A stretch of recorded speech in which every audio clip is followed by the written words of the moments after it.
Humingi ng public apology ang pamunuan ng Legazpi City Veterinary Office matapos ireklamo ng isang meat vendor ang nabili umano nitong double dead na karne mula sa slaughterhouse ng lungsod noong linggo. Ayon kay Dr. Emmanuel Estipona, lumabas sa kanilang investigasyon na kahit na mahigpit na ipinagbabawal, pinayagan pa rin ng meat inspectors ang pagkatay sa isang patay na baboy na namarkahan pa ng inspected and pass at aksidenteng naibenta pa sa isang tindero mula sa barangay Humapon. Aniya, ipinatawag niya na ang mga sangkot sa insidenteng ito at pinagmulta. Isa sa ilalim din daw ang mga ito sa retraining.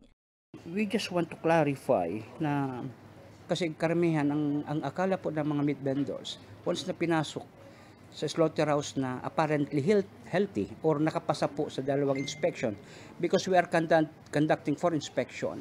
First inspection is the checkpoint inspection, tinitingnan po yung temperatura ng baboy, and papasok na po yung antemortem inspection, which is a little bit stringent, but it's not the final. Meron pa po tayong final inspection, which is the postmortem, na ginagawa po ito pag nakatay na yung baboy o yung hayop, and titingnan po yung mga tissues, yung organs, and other abnormalities, may mga lesion. Titingnan po kung pwede itong maging makapasa sa public consumption. Binigyang diin ni Estipona na dumadaan sa tamang proseso ang mga kinakatay na hayop sa kanilang slaughterhouse, alinsunod sa Meat Inspection Code of the Philippines at sa Food Safety Act. Ang nangyaring insidente ay isolated case aniya lamang.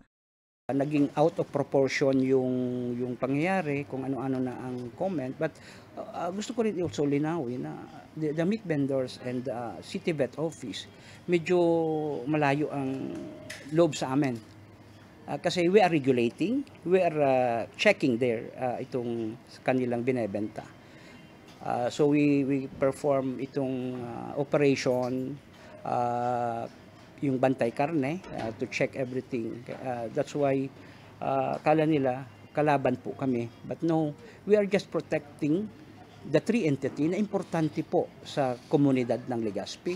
First of all, yung consumer, yung consuming public.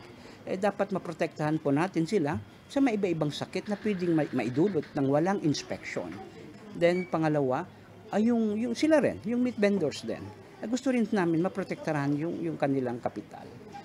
Pangatlo, of course, the livestock industry, livestock sector. Through the meat inspection we are doing in the slaughterhouse, we can prevent ASF.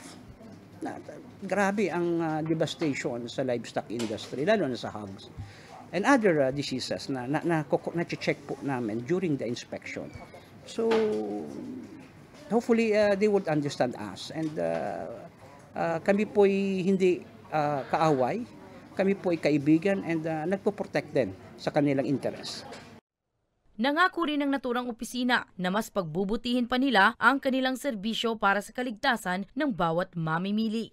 Para sa mga balitang Tatak, Bicol, Danica Garcia.